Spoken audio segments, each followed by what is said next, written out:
الشمس والقمر بحسبان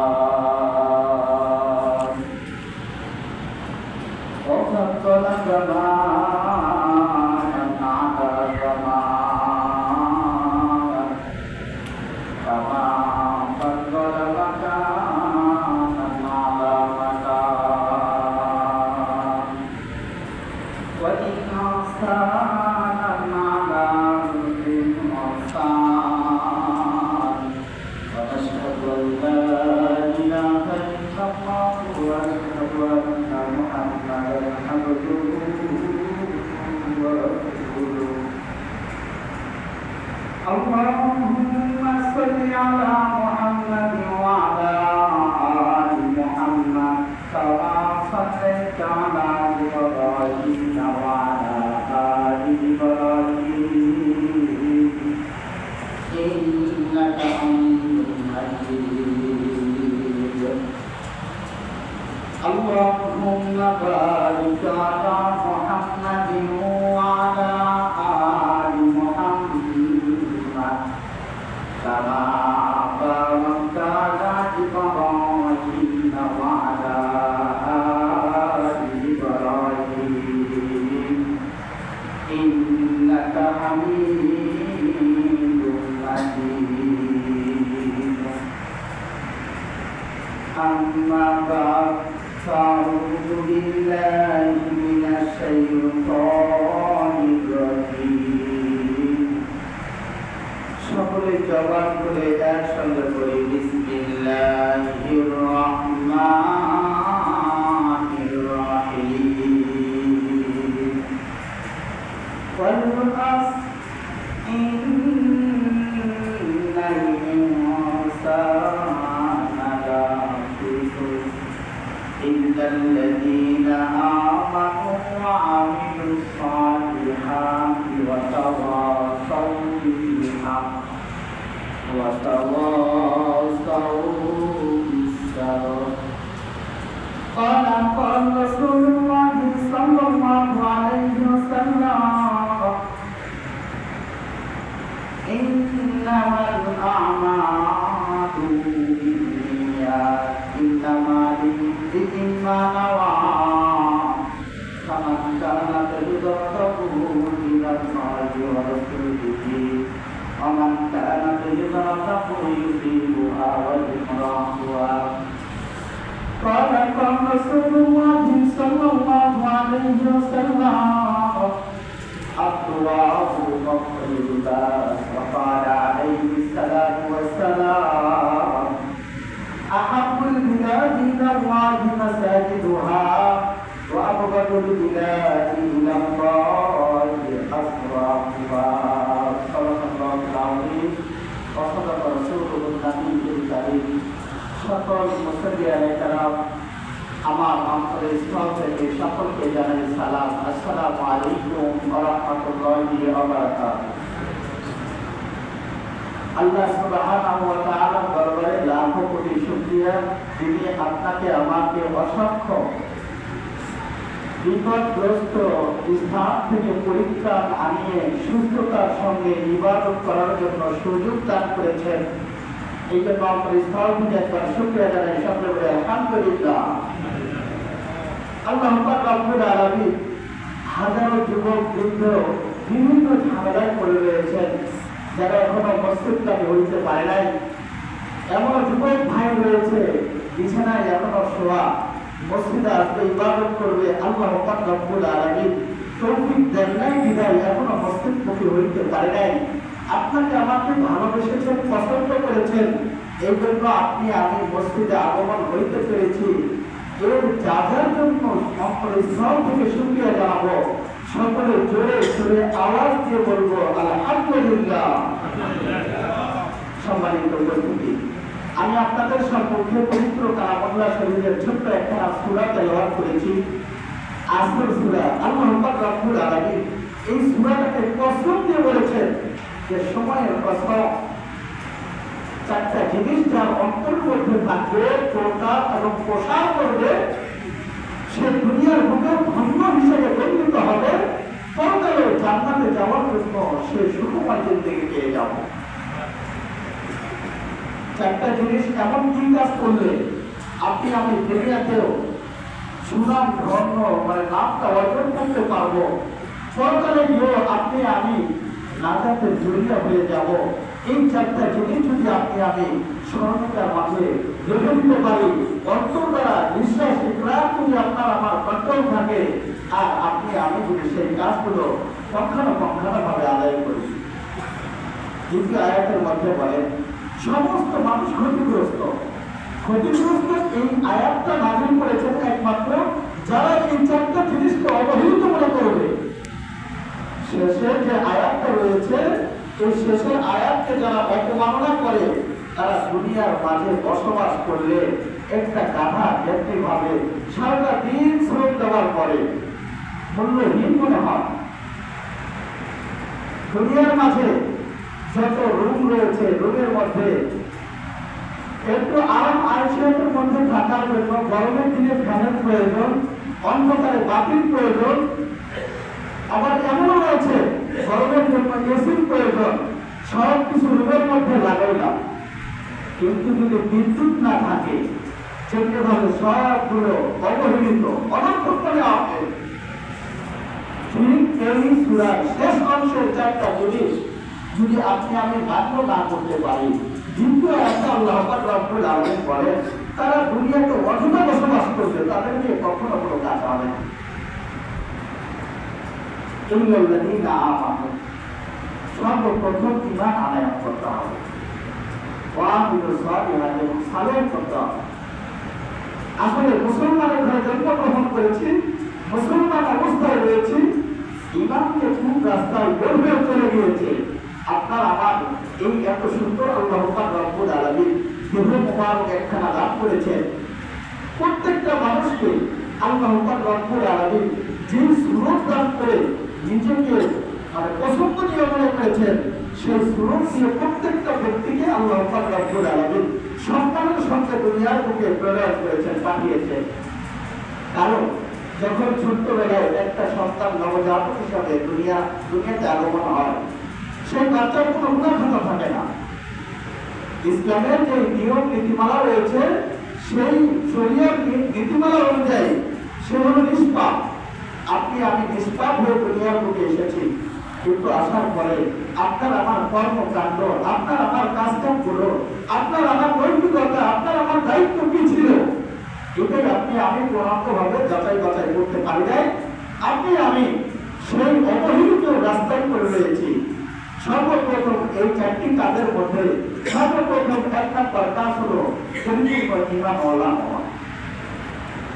ঈমান যদি আপনার আমার মজবুত না হয়, তাহলে আপনি আমি যেই পথে পা দিতে যাব, যেই দিকে অগ্রসর হতে যাব, সেই দিকে লাভজনক আর দুঃখজনক ছাড়া আপনি আমি কখনো সামনের পথগুলো পাড়ি দিতে পারবো না।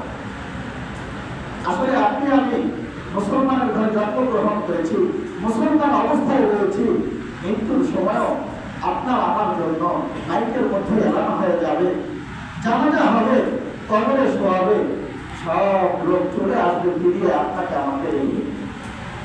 কিন্তু সেই জায়গায় যে আপনার আমার কি অবস্থা হবে? দুনিয়ার বুকে এখন বসবাস করি, শরীরে রক্তের গরম রয়েছে, শরীরে শক্তি রয়েছে, একটা ভালো চিন্তা করি না এই শরীরের যে রক্তগুলো রয়েছে, রক্তের তাপমাত্রা কে আমার বৃদ্ধি করে দিল, এই শরীরের মধ্যে 3.5 হাত মানুষের এত শক্তি কে আনায়ন করে দিল, একটা ভালো এই চিন্তাটা অন্তরের মধ্যে আসে না। যদি অন্তরে এই চিন্তা আসতো যে আল্লাহ পাক রব্বুল আলামিন আমাকে এত শক্তি দান করেছেন যে আমি 1 মণ 2 মণ জিনিস এক জায়গা থেকে আরেক জায়গায় নিয়ে চলে যেতে পারতেছি, আপনার আমার মস্তিষ্কের মধ্যে আল্লাহ পাক রব্বুল আলামিন এত বের দান করেছে যে আপনার আমার ওজনের যেহেতু বেশি ওজনশীল জিনিসটাকে পর্যন্ত আপনি আমি বহন করতে পারতেছি, এই চিন্তা চেতনা যদি আপনার আমার মস্তিষ্কে থাকতো, তাহলে কখনো আপনি আমি আল্লাহ এবং আল্লাহ রাসূলকে ভুলে থাকতে পারতাম না। আমি যে হাদিসের টুকরোটা তেলাওয়াত করেছিলাম, হাদিসের সার অর্থ হলো ইন্নামাল আমালু বিন্নিয়াত, সমস্ত কাজ নিয়তের উপর নির্ভরশীল। নিয়ত যার যেমন হবে, কাজকর্মটাও তার তেমনই হবে। দুনিয়ার মধ্যে আপনি আমি যদি নিয়ত করি যে আমি শুধু দুনিয়া কামাবো, দুনিয়াতে আমি সবচেয়ে বড় ধনী হব, আমার টাকা পয়সার অভাব থাকবে না, দুনিয়াতে সব কিছু পেয়ে যাব, কিন্তু পরকালের খাতায় হিরো হয়ে যাব। যে ব্যক্তি পরকালের খাতায় হিরো হতে চায়, পরকালে যে ব্যক্তি সুখময় জীবন চায়, সে কেউকালেও শান্তি ভোগ করতে পারবে, পরকালেও সে নাজাত পেয়ে যাবে। তো চারটা কাজের মধ্যে দুইটা কাজের মানে উপলব্ধি আপনাদের মধ্যে উপস্থিত করেছি, কিন্তু 3 নম্বরে হলো হক উপদেশ দেওয়া। আজকে সমাজের বুকে কেউ যদি বিপদগামী হয়ে যায়, বিপদে পড়ে যায়, তখন সমাজের পরে কি কিছু সংখ্যক লোক তার একদিকে হয় ডান দিকে, একদিকে মানে আরেক পক্ষের লোক হয় বাম দিকে, কেউ তার ভালো কামনা করে, কেউ তার খারাপ কামনা করে। কিন্তু কোরআনের ভাষায় উল্লেখ করেছেন আল্লাহ রাব্বুল আলামিন এই সময়ের কসম দিয়ে এই সূরাটাকে নাযিল করে শেষ অংশে বলেন, যখনই কেউ ভালো উপদেশ দেওয়ার জন্য তাকে একটা উপদেশমূলক কথা বলবে, কথার কারণে সেই ব্যক্তি জান্নাতে যাওয়া তার জন্য সহজ হয়ে যাবে। কিন্তু আপনি আমি সর্বক্ষণে মানুষকে আঙ্গুল ফেলে দেওয়ার ভাষায় যদি করে থাকি, দুনিয়াতেও আপনার আমার সমাজগুলো বরবাদ হয়ে গেল, আপনি আমি দুনিয়াতেও কিছু করতে পারলাম না। যখনই আপনাকে আমাকে মালাকুল মউত সামনে এসে যাত্রা কবজ করে নিয়ে যাবে, ঠিক সেই সময় আপনার আমার যে অবস্থা হবে, আল্লাহ নবী সাল্লাল্লাহু আলাইহি ওয়াসাল্লামের হাদিসে রয়েছে, আল্লাহ নবী সাল্লাল্লাহু আলাইহি ওয়াসাল্লাম উম্মতের জন্য এত কান্নাকাটি করেন, এত রোনাজারি করেন। আল্লাহ নবী সাল্লাল্লাহু আলাইহি ওয়াসাল্লামকে আল্লাহ রাব্বুল আলামিন দোস্ত হিসেবে প্রেরণ করেছিলেন, নবী বানিয়েছিলেন, রাসূল বানিয়েছিলেন, যিনি দুনিয়ার বুকে একটি ছোট্ট গুনাহ পর্যন্ত করেন নাই, মিথ্যা কথা পর্যন্ত বলেন নাই, যার উপাধি দেওয়া হয়েছিল আল আমিন। আসলে আপনি আমি জানি অনেক কিছু, মানার মধ্যে কিচ্ছু নাই।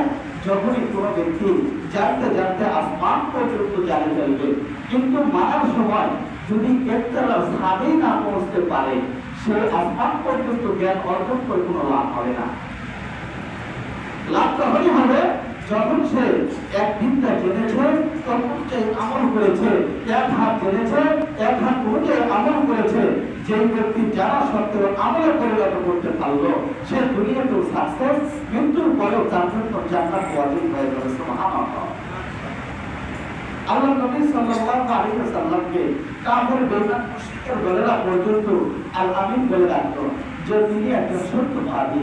আজকে আপনি আমি এই জায়গায় উপস্থিত হয়েছি, বুকের মধ্যে হাতটা দিয়ে বলতে পারবো না, ঘুম থেকে উঠানোর পর থেকে এই যে একটা বেলা আপনার আমার চলে গেল, একটা দিনও এখনো যায় নাই, রাত তো পরে রয়েছে, একটা বেলা অতিক্রম করেছি, যে কেউ বলতে পারবে না যখন আমি মিথ্যা কথা বলি নাই। এই যে মিথ্যা কথা বলতে বলতে আসলে যখনই কোনো ব্যক্তি ছোট্ট গুনাহ করতে শুরু করে, শয়তানের ওয়াসওয়াসায় করে সেই জিনিসটাকে বাড়াইতে বাড়াইতে কবিরা গুনাহে পরিণত করে দেয়। আর আপনি আমি যদি এই ছোট্ট গুনাহগুলোকে না ছেড়ে দিতে পারি, আস্তে দেখা যাবে আপনার আমার বড় গুনাহ হতে হতে এমন হয়ে যাবে, গুনার পাহাড়, গুনার সাগর আপনার আমার কাঁধে উঠে রয়েছে। আপনার আমার একটা বারো চিন্তা হয় না যে আমি যে এত গুনাহ করেছি, আল্লাহ তো আমার রিজিক বন্ধ করে দিতে পারে। আমি যে এত গুনাহ করেছি, আল্লাহ তো আমার শ্বাস প্রশ্বাস বন্ধ করে দিতে পারে। আমি যে এত গুনাহ করেছি, আল্লাহ তো আমার চোখের জুতি কেড়ে নিতে পারে। আমি যে এত গুনাহ করেছি, আল্লাহ তো আমার হাত পা লোলা বানিয়ে দিতে পারে, পঙ্গু বানিয়ে দিতে পারে। একটা বারো চিন্তা হয় না। যখনই অন্তরের মধ্যে চিন্তা আসবে না, তখন জানতে হবে ইমানের মধ্যে ত্রুটি রয়েছে। ইমানকে পরিপূর্ণ করার জন্য, কলবটাকে জীবিত রাখার জন্য সর্বক্ষণই অন্তরের মধ্যে জিকির পয়দা করা। যে ব্যক্তি অন্তর দ্বারা জিকির করবে, সুবহানাল্লাহ, আলহামদুলিল্লাহ, আল্লাহু আকবার, আল্লাহু আকবার রব্বুল আলামিনের প্রশংসা তার অন্তরে থাকবে। আল্লাহু আকবার রব্বুল আলামিন বলেন, যে বান্দা আমার প্রশংসা করে, আমি বান্দার প্রশংসা করার জন্য সব রাস্তা করে দিই। সুবহানাল্লাহ। আর যখনই কোনো ব্যক্তি মানুষের বিপদ নিয়ে পড়ে থাকবে, আর বিপদ অসাধ্য মিনার জামা, আল্লাহ নবী সাল্লাল্লাহু আলাইহি ওয়াসাল্লাম বলেন যে দুনিয়ার বুকে, আল্লাহ নবী সাল্লাল্লাহু আলাইহি ওয়াসাল্লাম বলেন, দুনিয়ার বুকে আমার ওই সমস্ত উম্মত হইতে পারবে না যারা বিপদ নিয়ে পড়ে থাকবে। আল্লাহ নবী সাল্লাল্লাহু আলাইহি ওয়াসাল্লামের উম্মত সেই ব্যক্তি হবে যে হাদিসকে পূর্ণাঙ্গভাবে মানবে। আসলে আমরা হাদিস ওইটাকে মানতে যাই যেটা নিজের সাথে চলে, নিজের চলতে ফিরতে কর্মকাণ্ডে যেটা প্রয়োজন সেই হাদিসগুলো আপনি আমি মানতে ইচ্ছাবোধ মনে করি। যখনই নিজের একটু ব্যক্তিত্ব বাহিরে চলে যাবে তখন সেই হাদিসটাকে আপনি আমি অস্বীকার করে বসি। যখনই আপনি আমি হাদিসকে অস্বীকার করে বসবো তখন জানতে হবে আপনি আমি নবীর উম্মতের খাতা থেকে নামটা কাটিয়ে দিলাম। আল্লাহ পাক রব্বুল আলামিন যুগে যুগে যত নবী রাসূল প্রেরণ করেছিলেন সব নবী রাসূল পর্যন্ত শেষ নবীর উম্মত হওয়ার জন্য রোনাজারি করেছেন আল্লাহ পাক রব্বুল আলামিনের কাছে, দরখাস্ত পেশ করেছেন আল্লাহ আমাকে শেষ নবীর উম্মত বানান। আর আপনি আমি শেষ নবীর উম্মত হতে পেরেছি এই জন্য গর্ব মনে করবো তো দূরের কথা, আপনি আমি অবহেলায় সময়গুলো সব নষ্ট করে ফেললাম। আপনি আমি আল্লাহ নবী সাল্লাল্লাহু আলাইহি ওয়াসাল্লামের হাদিসের আমল করব তো দূরের কথা, হাদিস জানা সত্ত্বেও আমলে পরিণত করতে পারলাম না।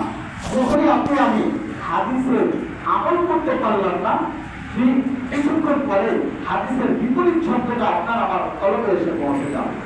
শয়তান তো 24 ঘন্টা অনর্গল মানুষকে ধোঁকা দেওয়ার জন্য প্রচেষ্টা চালায়। মুমিন ব্যক্তি ওই যে শয়তানের সঙ্গে যুদ্ধ করে জয়ী হতে পারে।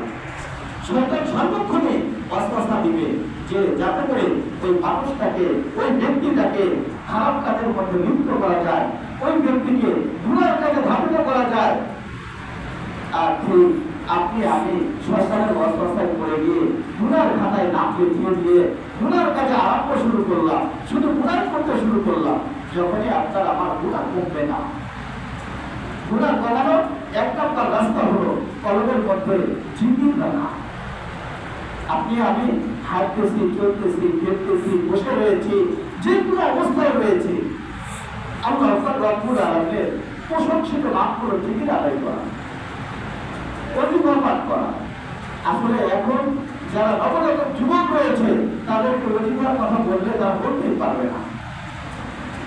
কিছুদিন আগে যেমন একটা জিনিস সব ভাইরাল ছিল যে জাতির পিতা ছোট বাচ্চাদেরকে জিজ্ঞাসা করলে বলতে পারতো না, এখন যে যুবক রয়েছে তাদেরকে ওযিফার কথা বললে ওযিফা সে বুঝতে পারবে না।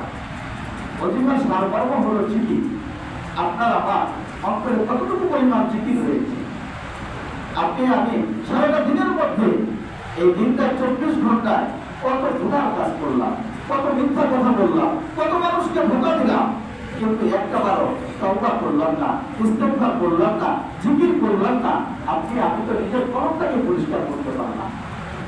যখন নিজের কলমটাকেই পরিষ্কার করতে পারি নাই অন্যকে উপদেশ দেওয়ার কি লাভ হবে? কিন্তু সে নিজে বাঁচবে না, অন্যকে উপদেশ দিবে, সে বড় বলি একটা আমের। কিন্তু যদি পরক্ষণে তাকে জিজ্ঞেস করা যায় যে ভাই আপনি কি মেনেছেন, বলবে আমি যতটুকু আমার সাধ্যে পেলে আমি মানি। কিন্তু প্রত্যেকটা ব্যক্তির জন্য যখন সে পালে জ্ঞান রয়েছে তার জন্য নামাজ হওয়া যায়। এমন কেউ বুকে হাত দিয়ে বলতে পারবে না যে আমার নামাজ লাগবে না। যে সমস্ত পিরিয়ড রয়েছে যে নামাজ রোজা ছাড়াই আমরা জান্নাত যেতে পারবো, এটা চূড়ান্ত ভুল। আপনি আমি জানা সত্ত্বেও কেন ভুল কথা পা দিব?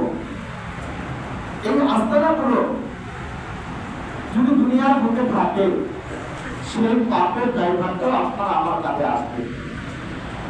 যত সমস্ত পীর দাবি করে আল্লাহ নবী সাল্লাল্লাহু আলাইহি ওয়াসাল্লামের হাদিসকে প্রত্যাশী করে নিজের অস্তিত্ব বহাল রাখার জন্য, নিজের শক্তিকে প্রশক্তিতে প্রয়োগ করার জন্য সে সর্বক্ষণই তার অন্তরের যে সমস্ত নীতিমালা রয়েছে সেই নীতিমালার কাজকর্মগুলো চালিয়ে গেল। কিন্তু আপনি আমি হক রাস্তায় থেকে হক প্রতিষ্ঠিত করতে পারলাম না। আপনার আমার কিন্তু অবহেলিত বা লাঞ্ছিত ব্যক্তি জমিনের মধ্যে কেউ থাকলো না। আমি যে আয়াতে কালিমা তেলাওয়াত করেছিলাম, অথবা সাউল হাকি হক উপদেশ দিবে, অথবা সাউল সাবর। এখন যে প্রতিশোধে আপনি আমি পড়ে গিয়েছি, শেষ জামানায় গুনার অভাব নেই। যেই রাস্তার দিকে তাকাইতে যায় সেই রাস্তায় গুনাহ, যেই রাস্তায় পাটা অতিক্রম করতে যায় সেই পাটা ফেলানোর আগেই গুনাহ, যেই দিকে আপনি আমি নিঃশ্বাস নিতে যাব সেই নামটাও পর্যন্ত গুনাহ। তো শেষ অংশের মধ্যে বলেন অথবা যখনই কোনো বান্দা বিপদগ্রস্ত হয়ে যায়, যখনই কোনো বান্দা বিপদে পড়ে যায়, আল্লাহ পাক রব্বুল আলামিনকে এমন ভাবে বলে যে সে সারা বলে আর জমিনে কেউ নাই। এই বলার কারণেও ইমানের ত্রুটি চলে আসে, ইমান হারা হয়ে যেতে পারে, আল্লাহর গায়ে মানে আল্লাহর সঙ্গে দোষটা সামিল করিয়া দেয়। এমনটা করার চেয়েও এই শেষ অংশের মধ্যে আল্লাহ পাক রব্বুল আলামিন বলেন ওয়াতাওয়াসাউ বিস-সাবরি, যখনই কেউ বিপদগামী হয়ে যাবে, বিপদে পড়ে থাকা অবস্থায় যদি ধৈর্য ধারণ করে আর আল্লাহ শুকরিয়া জ্ঞাপন করে, আল্লাহ পাক রব্বুল আলামিন ওই বান্দার বিপদটা সঙ্গে সঙ্গে কাটিয়ে দেন। সুবহানাল্লাহ। আজকে আপনি আমি বিপদে পড়েছি, আল্লাহর কাছে সাহায্য চাই। কেন? যখনই আপনি আমি নামাজে দাঁড়াইতেছি, নামাজে সূরা ফাতিহা তেলাওয়াত করা দেখতে ভালোবাসি। সূরা ফাতিহার একটা আয়াত রয়েছে, ইয়্যাকা না'বুদু ওয়া ইয়্যাকা নাস্তাঈন। এই আয়াতের অর্থ কি আমরা জানি না। আসলে আয়াতের অর্থটা হলো ইয়্যাকা না'বুদু, আমরা আপনার ইবাদত করি, ওয়া ইয়্যাকা নাস্তাঈন, আয় আল্লাহ আপনার কাছে সাহায্য চাই। নামাজে দাঁড়িয়ে আপনি আমি বললাম যে আল্লাহ আমি আপনার ইবাদত করতেছি, কিন্তু নামাজে দাঁড়িয়ে মনটা এত দূর পর্যন্ত চলে যায় যে সারাটা দিনের মধ্যে সে যতদূর পর্যন্ত না যাইতে পারবে তার চেয়ে তো মন তার চেয়ে বেশি দূরে চলে যায়, নামাজে স্থির থাকতে পারে না। আপনি আমি মুশাহাদা মুরাকাবা কোথায় খুঁজতে যাব? একটা বার তো চিন্তা করি না যে আল্লাহ আমি নামাজে দাঁড়িয়েছি, শয়তান আমাকে ধোঁকা দিচ্ছে, আমি শয়তানের ধোঁকা থেকে পৃথক হয়ে নামাজের তাসবিহগুলো পাঠ করি, নামাজের যে সমস্ত দোয়াগুলো রয়েছে সেই দোয়াগুলো পাঠ করি, রুকুগুলো তাসবিহগুলো আদায় করি, তাহলে তো আপনি আমি বড় নামাজি হয়ে যাব। আজকে কেউ যদি নতুন নামাজ মানে নামাজ জীবনের 40 বছর অতিক্রম করেছে, নামাজ আদায় করে নেন, নতুন নামাজ পড়তে শুরু করছে, বন্ধু বান্ধব টিনকারি দিয়ে বলবে জীবন নামাজি হয়ে গিয়েছে। কিন্তু আসলে অন্তরের মধ্যে এই আয়াতটা ফিকির করতে হবে, ওয়াতাওয়াসাউ বিস-সাবরি, ধৈর্য ধারণ করতে হবে। মানুষ আপনাকে আমাকে তুচ্ছ তাচ্ছিল্য করবে, চিহ্ন চিহ্ন বানিয়ে দিবে, কিন্তু আপনার আমার যে রাস্তায় অটল থাকার দরকার, বাতিল